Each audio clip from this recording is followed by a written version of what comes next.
11 de la mañana, 2 minutos, y arrancamos este espacio con un cielo parcialmente nublado, una ciudad de Corrientes que tiene 29 grados de temperatura a esta hora de la mañana.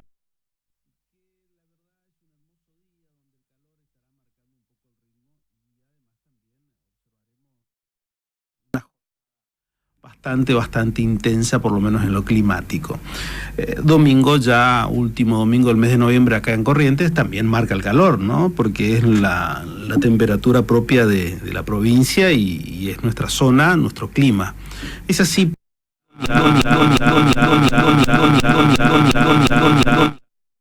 Tiene que ver también con un contexto cultural y social que viene marcando un poco la historia de Corrientes. Y un hecho histórico es lo que ha ocurrido en la década del 60 con el denominado correntinazo y la muerte de un estudiante. A ver, son muchos casos que se fueron dando antes que uno entre a mirar, antes que uno se quiera detener en un solo hecho, tiene que ver que hay un contexto histórico. Que Corrientes tiene una tradición, tiene una historia, un bagaje cultural mucho más profundo, quizás no tan penetrado como otras provincias en contextos vinculados a corrientes migratorias, lo que hace que Corrientes muchas veces siga siendo con una estirpe particular, completamente distinto cuando uno se va a la provincia del Chaco o de Misiones, por ejemplo. No quiere decir que ni mejor ni peor, quiere decir una identidad cultural completamente distinta. El doctor Edgardo Darío López Villagra realizó un trabajo sobre el correntinazo y su contexto político y social. Parece una historia muy vieja, pero cuando uno entra a mirarlo en detalle va a decir, no, pero hay muchas cosas que todavía seguimos discutiendo. Estamos hablando de un suceso acontecido durante la década del 60. Doctor, ¿cómo le va? Gracias por venir, muy amable. Muy buenos días, muy agradecido a vos, a tu audiencia, y bueno, quiero confesarte que soy un tímido admirador tuyo, digamos, como oyente. Así que bueno, yo la verdad estoy muy contento y bueno, me estoy encontrando con mi ídolo, así que la verdad que bueno, en este contexto futbolero yo lo traslado también a ese ámbito. Bueno, está bien, buen abogado porque busca intimidar al entrevistador en todo caso, como para bajar un poquito. En realidad ese es tu estilo, más bien. No. Yo ahora estoy acá, yo estoy acá ahora como participante y oyente a la vez. A ver, ¿qué es esto? El correntinazo y su contexto político y social. Bueno, lo primero es que es un tema que, digamos, no ha sido agotado y se puede seguir estudiando. Es un tema también que uno puede verlo hacia atrás y puede verlo también respecto a cuestiones presentes y futuras. También marca un poco la idea de que Corrientes tuvo una participación muy importante en el siglo XIX en la construcción de la nación, digamos, del Estado.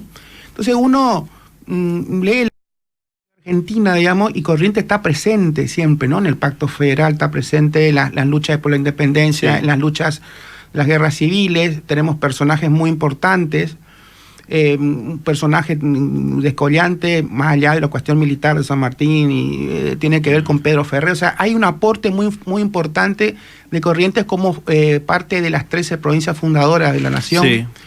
Y en un momento, y bueno, y ese pico, digamos, llega prácticamente a la guerra contra el Paraguay, donde la guerra empieza en Corrientes. Y Corrientes tiene una participación muy interesante, digamos, en este contexto, ¿no?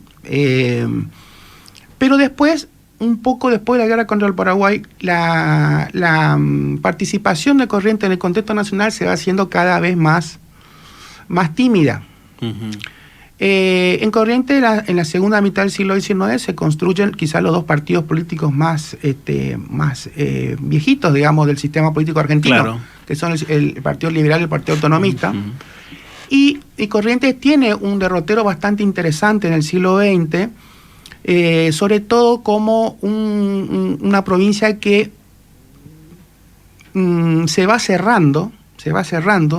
El propio sistema de partidos políticos que establece un sistema de competencia entre el Partido Autonomista y el Partido Liberal, pero que ha entrado el siglo XX, esta competencia interna se ve como amenazada por la irrupción de dos movimientos nacionales muy importantes que tuvieron que ver con procesos de modernización de la política. Me estoy refiriendo fundamentalmente al irigoyenismo y también al peronismo. Es decir, Corrientes parece ser como que, digamos, de hecho, vos dijiste algo muy interesante recién respecto a la cuestión migratoria, ¿no?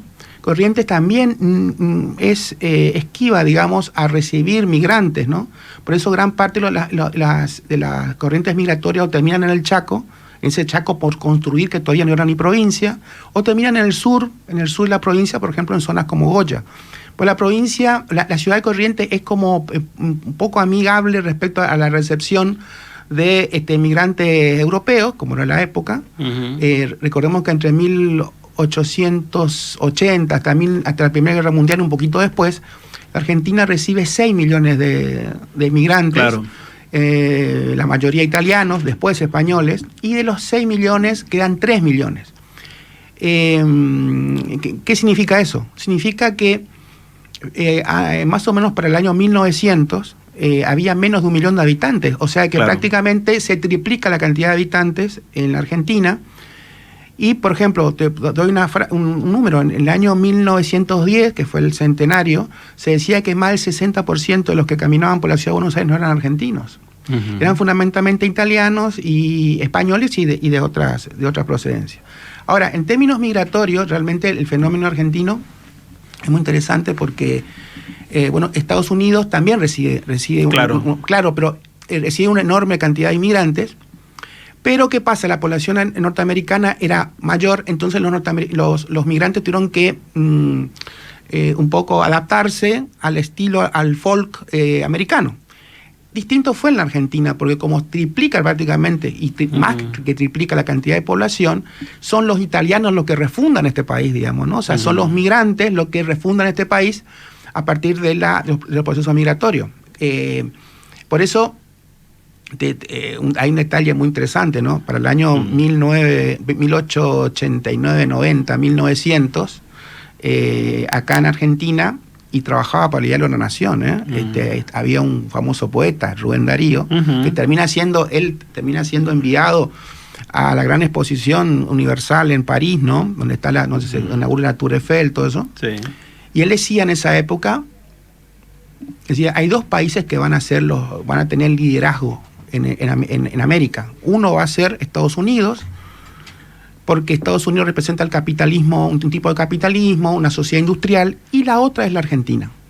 Es decir, en ese momento se veía la Argentina como uno de los países, digamos, que iba a tener, se veía como un país que iba a tener un liderazgo, digamos, ¿no? en América, y él lo veía como un país, digamos, un país más sensible a la cultura, más europeizado, digamos, ¿no? Claro.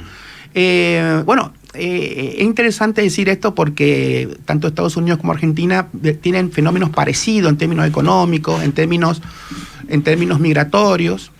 Y si uno pone el cronómetro, digamos, en esa época, o cómo se percibe la Argentina, puede ver realmente los altos y los bajos que tuvo la Argentina en el siglo XX. Ahora, está muy bien la descripción que hiciste respecto de la Argentina en esa época, y de allí, si lo trasladamos acá, entendemos claramente que el concepto que somos un país que viene exclusivamente de los barcos es un concepto excesivamente porteño, porque acá Corrientes no tanto. El correntino te mira con otra naturaleza y te dice, pará, nosotros tenemos nuestra identidad y nosotros no venimos tanto de los barcos, como esa discusión que se dio en su momento, pero que siempre caemos en lo mismo. Es más que nada es un discurso que queda en Buenos Aires, ¿o no?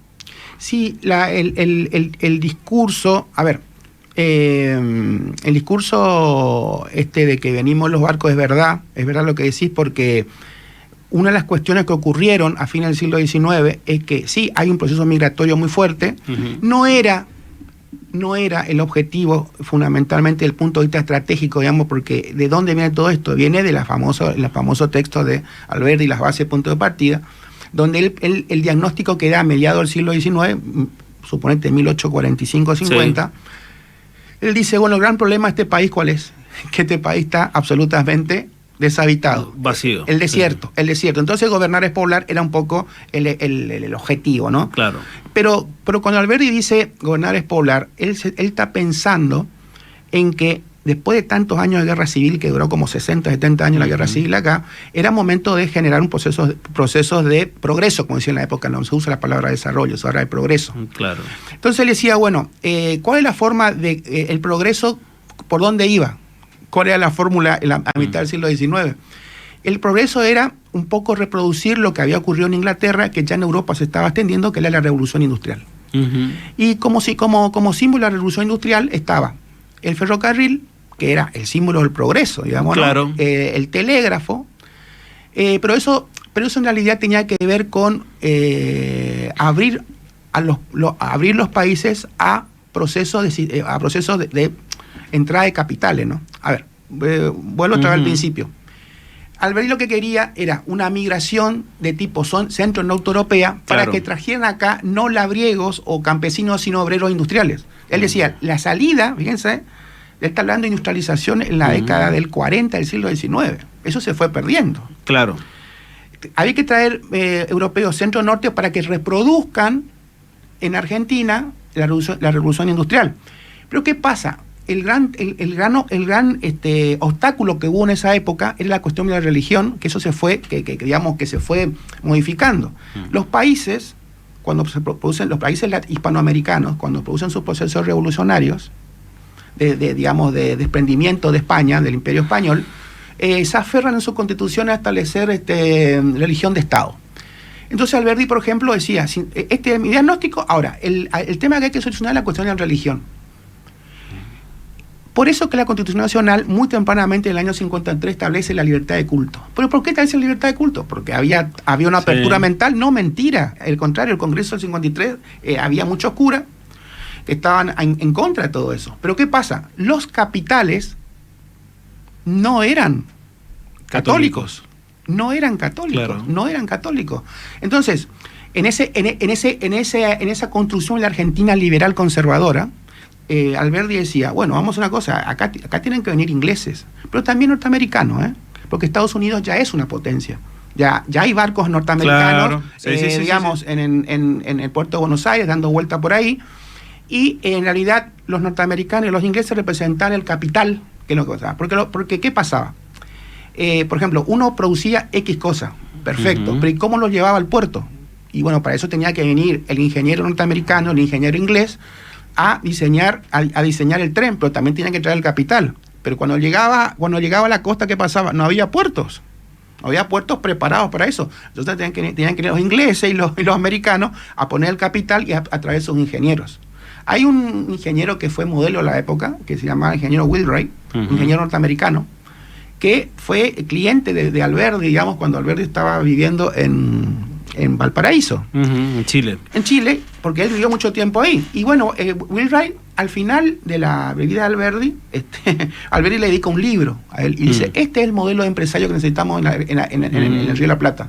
William Wheelwright era un ingeniero, también representaba capitales norteamericanos, y él se manejó bastante sobre la zona del Pacífico, del continente, pero también llegó hasta Buenos Aires, Ensenada. Él te diseñaba el tren, te diseñaba el puerto, ponía los capitales, y ahí ese era el concepto de desarrollo que tenían ellos, ¿no? Hoy llamaríamos desarrollo, en esa época se llamaba progreso. Ahora, ese plan de Alberti de traer centro norte europeo, digamos, fue medianamente un fracaso. En realidad vinieron llegando más bien europeos y mediterráneos, ¿no? Fundamentalmente italianos, fundamentalmente españoles. Estos españoles e italianos que llegan acá también a fines del siglo XIX están trayendo algunas ideas que no son muy bienvenidas en esta zona. Sobre todo en zonas como estamos hablando de la provincia de Corrientes, donde había un contexto económico marcado por la ganadería y también una poca distribución del territorio en manos de terratenientes, ¿no? Porque claro, la ganadería genera eso, ¿no? Genera también la existencia de terratenientes, que la verdad no tenían muchas ganas de andar lidiando ni con socialistas, ni con anarquistas. Entonces, el rechazo tiene que ver más con que nadie venga acá a enloquecer al gallinero. Claro, exactamente, porque eso es lo que siempre pasó con Corrientes. Corrientes no tuvo corrientes migratorias porque estaba ocupado. Estaba ocupado especialmente por ganaderos que no permitían el ingreso. No. Y el último, ¿y por qué? Y no, fundamentalmente porque, nadie... Hay una cosa que siempre se dice del peronismo.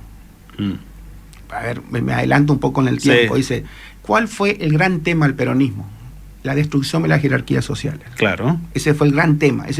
Cuando uno se siente a hablar y dice, ¿a vos qué te molestó? El me molestó tal cosa, me molestó. El acceso de las clases más bajas a la educación. Que eso que el peón rural tenía derecho, digamos. Exactamente. Eso es una cosa poco exótica, digamos, para tipos que tenían varias generaciones, digamos, viviendo en espacios donde había nula movilidad social, sobre todo de sus dependientes.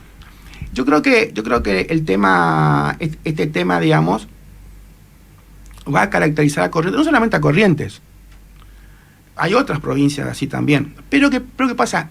Estas provincias, o sea, no todas las 13 provincias tuvieron esa misma actitud. Hubo procesos de modernización, digamos, a lo largo del siglo XX. Que Corrientes fue bastante como esquiva a todo eso. ¿Cómo hizo eso? ¿Cómo lo logró? Porque Corrientes termina rechazando eso, pero al mismo tiempo termina siendo una provincia de emigrantes. Uh-huh.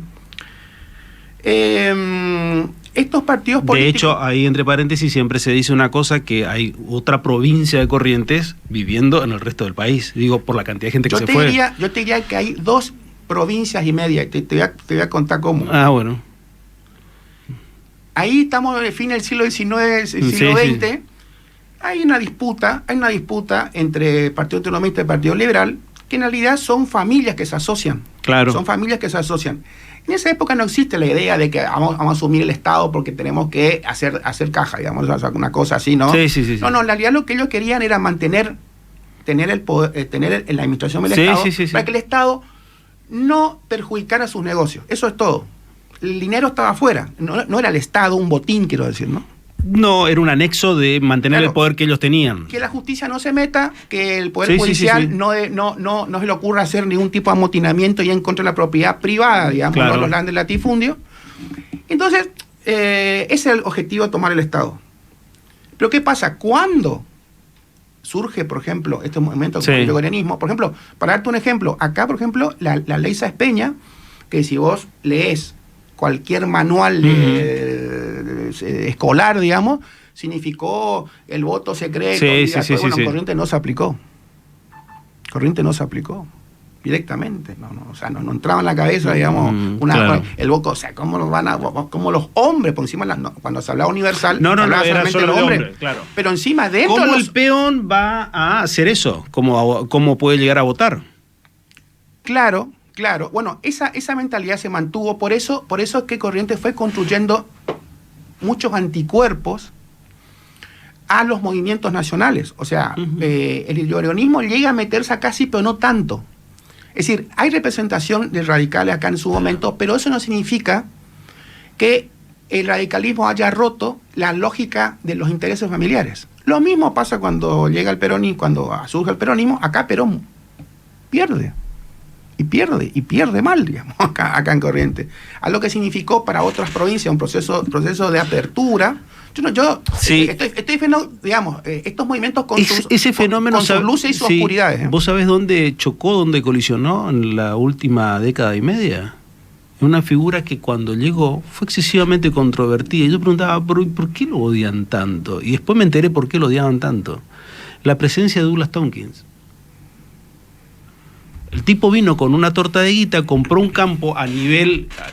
No compró ni siquiera acá, no es que anduvo comprando campo acá. No, compró una licitación internacional, porque él compra los campos que había comprado en su momento Pérez Compán. Cuando Pérez Compán hace una licitación porque se retira del negocio en el que estaba haciendo, la licitación internacional, comienzos de este siglo, lo compró Tompkins. Cuando, dice, primero llegó, nadie, no hacía ruido, y después comenzó un ruido en contra, que después vino todo eso que supuestamente se iba a llevar el agua en barco, todo ese delirio. Pero ¿dónde estaba el verdadero enojo? Cuando uno entraba e investigaba un poquito, el verdadero enojo era ¿por qué? Porque tenía todos los peones en blanco. Tenía el desarrollo empresarial de él, era completamente distinto al desarrollo empresarial que había venido acá, además de que traía una idea nueva que era vinculado a la naturaleza, que no le permitía a grandes capitales seguir trabajando de la misma manera que estaban trabajando consuetudinariamente. Bueno, ahí te metiste con un tema muy difícil y complejo, Pero para eso estamos. Pero muy difícil. O si no, ¿cómo nos vamos a entretener? Yo ¿De qué nos entretenemos? Bueno. Escucha. A ver. Pero no te gustan esos temas. Y yo he escrito sobre eso, por eso me pongo bueno. colorado. Vos me estás metiendo el dedo ahí donde me he metido yo un tiempo. A ver, ¿con qué te estás metiendo, Daniel? Uh-huh.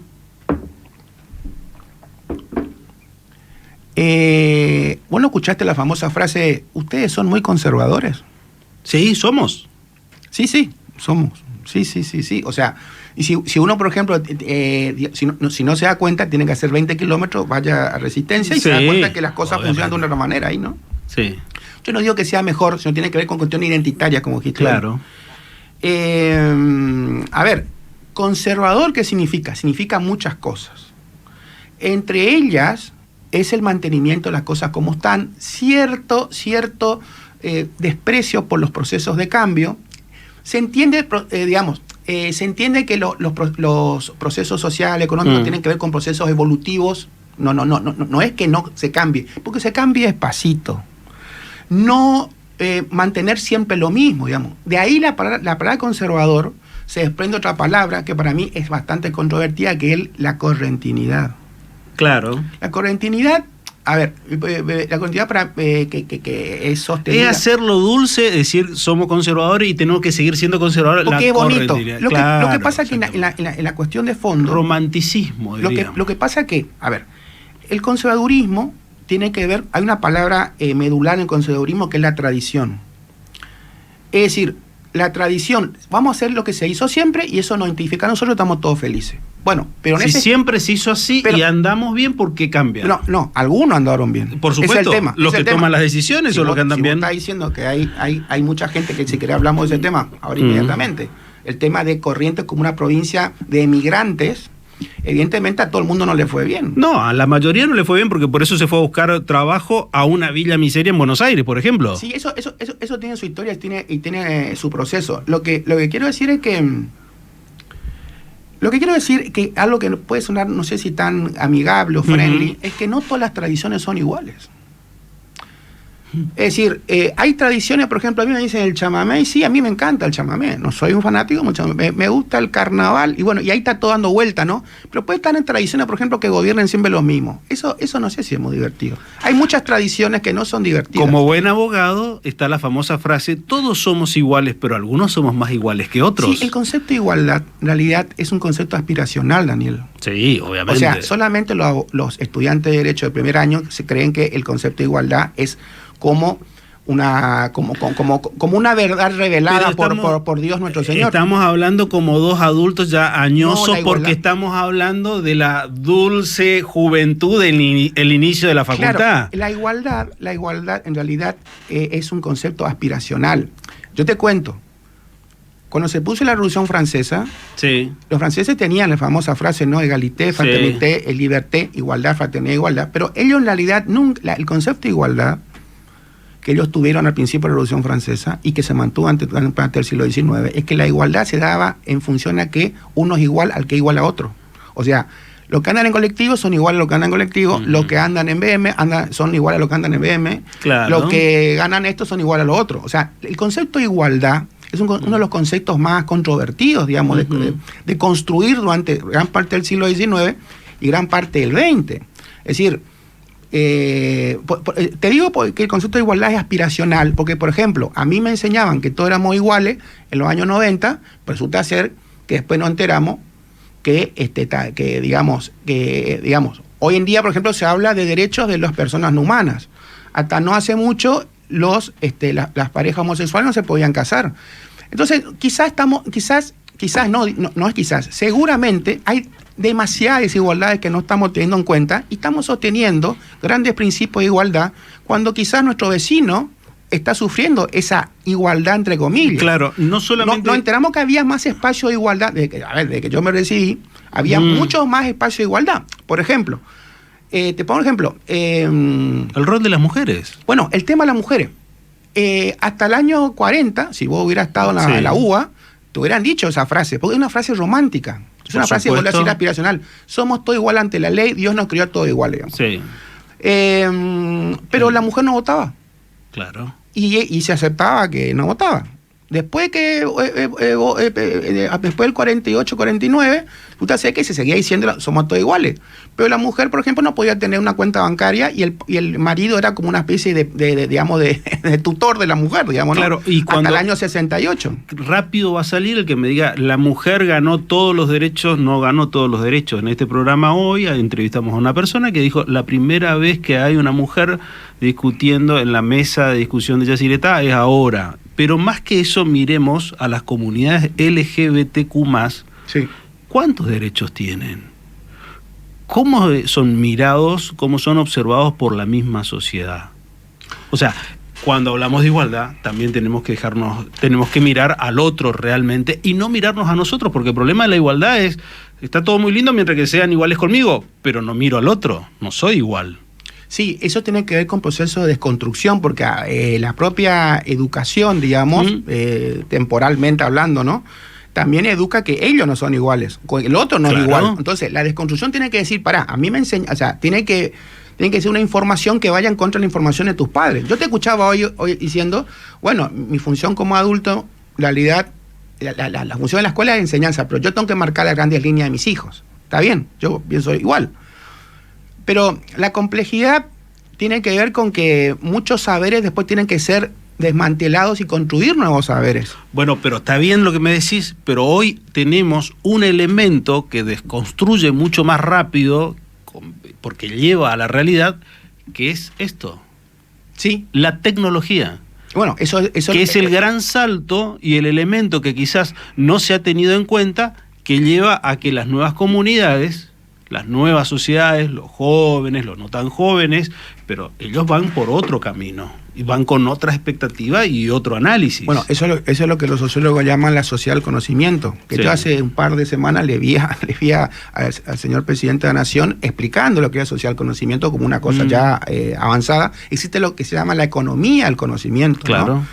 Y bueno, por supuesto que la tecnología en ese aspecto realmente puede ser hasta ciertamente liberadora, pero hay otros ritmos.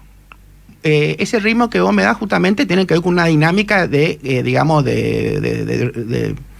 construcción permanente, pero hay otros ámbitos donde esa dinámica no se traslada. Por ejemplo, que vos mañana establezcas nuevos derechos, por ejemplo a nivel legislativo, no significa que automáticamente las personas los perciban y lo cumplan. A ver, ¿qué quiero decir con esto? En el año 1992 se escribieron uno de los libros más interesantes, digamos, después de todo el desastre de los años 70, qué sé yo, que lo escribió un gran filósofo, creo que el filósofo más importante que tuvo en Argentina del siglo XX, que fue Carlos Nino. Carlos Nino decía que cuál era el gran problema de la Argentina,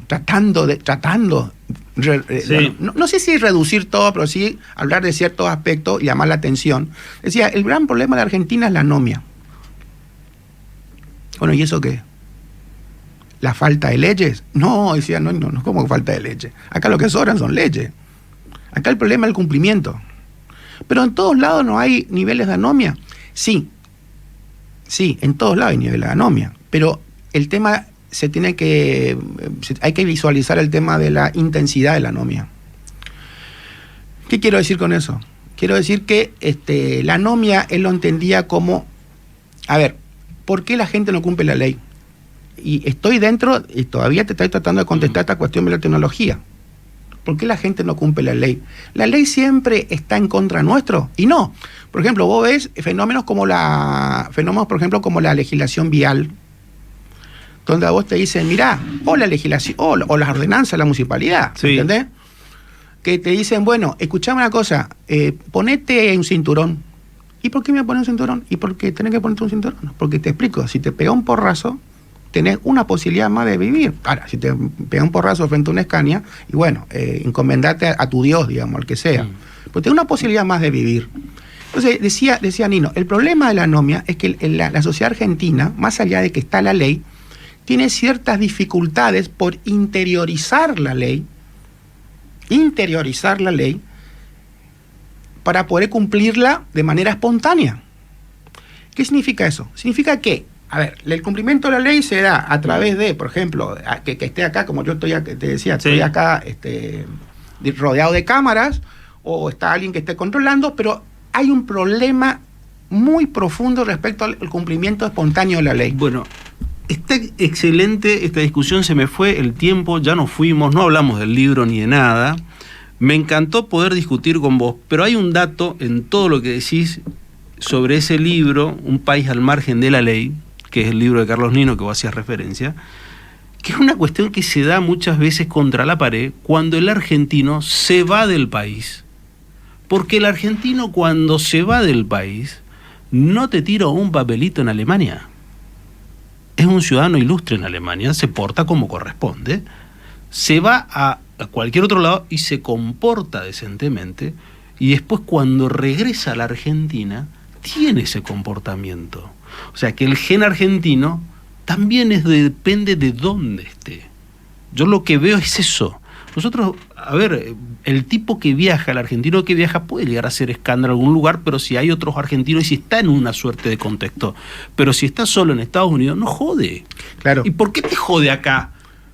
¿Por qué jode acá si cuando va afuera no jode? Esa es la parte que todavía no entiendo. Yo te explico.